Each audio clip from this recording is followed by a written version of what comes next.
Punta tayo kay Eugene Asis. Next, of People's Journal.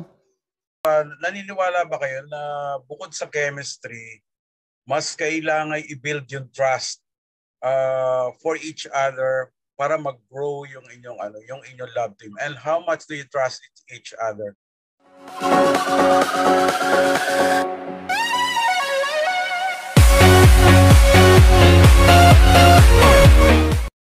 Ano bang pangalan ng love team nyo? Shane, Abdul? How do you call your love? Abdane po. Pero we like to joke about it saying Shabdul. Shabdul. Okay. Kasi yun yung parang binubuo pa namin siya. Okay. So, anyway po, to answer your questions, Sir Eugene, I believe na mas importante ang trust. Importante ang trust in order to build up chemistry in the first place. Pero para makadagdag dun sa answers ng everyone, I think we all have the same idea kasi I think it's even more important na before you build a trust with someone else, I think kailangan ma-build mo muna ang trust mo sa sarili mo, that you'd be able to handle a trusting and very colorful relationship with your partner. Yun po yung sagot ko. Okay. And in addition lang po sa sinabi ni Abdul, and syempre po talaga, kailangan din talaga ng trust sa sarili. And siguro po, one big factor din doon na pinakamahalaga din is communication. Communication with your partner. Kasi doon kayo makaka-build ng trust. And through communication, through communicating with your partner, doon mo malalaman kung ano ba siya, sino ba siya, kasi pag may trust ka na sa partner mo, malalaman, doon mo, you have sense, meron kasi tinatawag po tayo have sense, kahit hindi siya magsalita, alam mo kung anong nararamdaman niya. Kaya ayun, for me po talaga, sobrang importante ng trust and communication when it comes sa love team or when it comes to love. So what's your first impression on each other?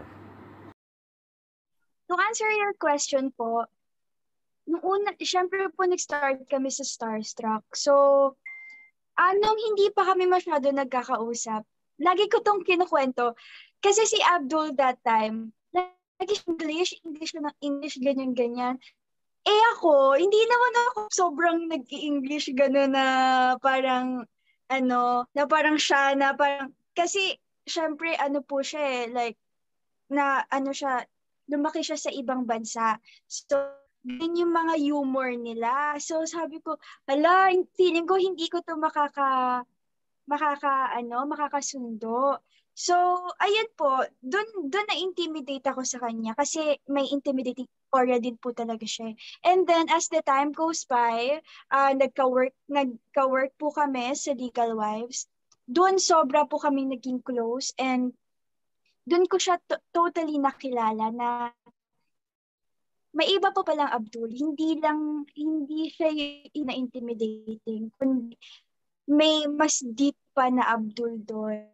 Kasi, ibang-iba siya sa first impression ko. Nagulat ako na, si Abdul pala, sobrang caring niya pala, sobrang loving niya, lalo na sa pamilya niya. And sobrang lagi niya iisip yung mga tao sa paligid niya. Kunyari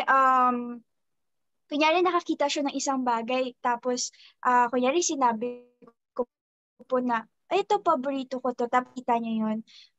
Mag-chat yan, ganyan, na parang, uy, I found something, ganyan, gusto mo bilhan kita. So, ganun po, sobrang thoughtful niyang tao, kaya swerte po ako na nakilala ko siya.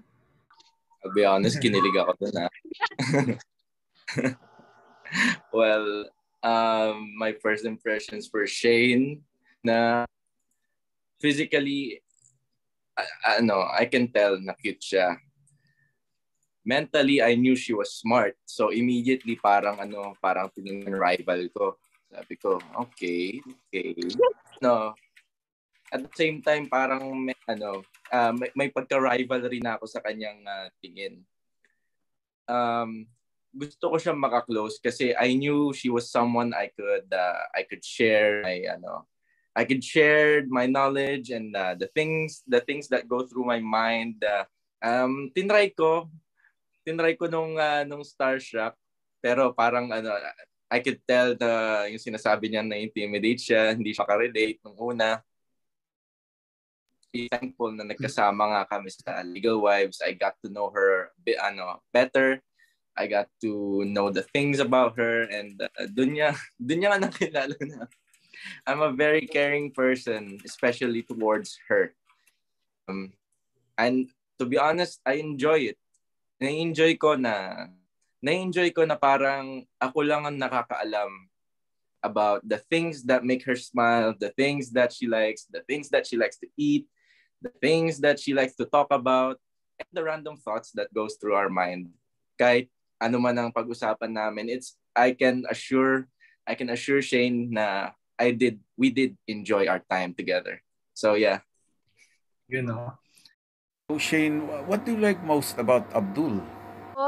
For me, siguro po yung pagiging thoughtful niya. Kasi ang ugali po kasi ni Abdul, lagi niya talaga akong naiisip. Parang tatanungin niya ako everyday kung kumain na ba ako, or i-check niya ako kung kamusta ako, kung malungkot ba ako, ganyan. Tapos mag-aayayan, uy, tara, kain tayo sa labas. What are you feeling today? Are you feeling sad? Yung mga ganun pong bagay na even the smallest things, napapansin niya talaga sa akin kapag malungkot ako or bad trip ako or something happened. Alam niya parang nagugulat ako na hala. Yan, parang yan po yung pinaka gusto kong trait sa kanya. Tapos alam niya kung ano yung mga kailangan ko para sumaya ako. So thankful po talaga ako dahil kay Abdul. Parang gusto ko na lang ngumiti dito eh. Do you think Shane is a girlfriend material? For me, one of the things that I really find girlfriend material in Shane is she knows how to comfort me emotionally. Ako kasi, I have a tendency to be really, really harsh on myself.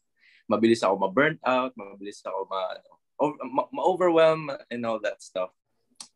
She just really knows her way around me. And I find that really comforting na parang there's someone that understands me on a deeper level, and nobody else knows me as much as Shane does. That's why thankful rin ako na nakilala ko siya.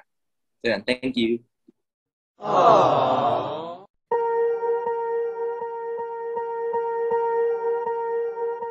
Swear I won't forget this. Why do I regret this? In my mind reckless, thoughts are feeling endless. Sitting up, I'm breathless, anxiety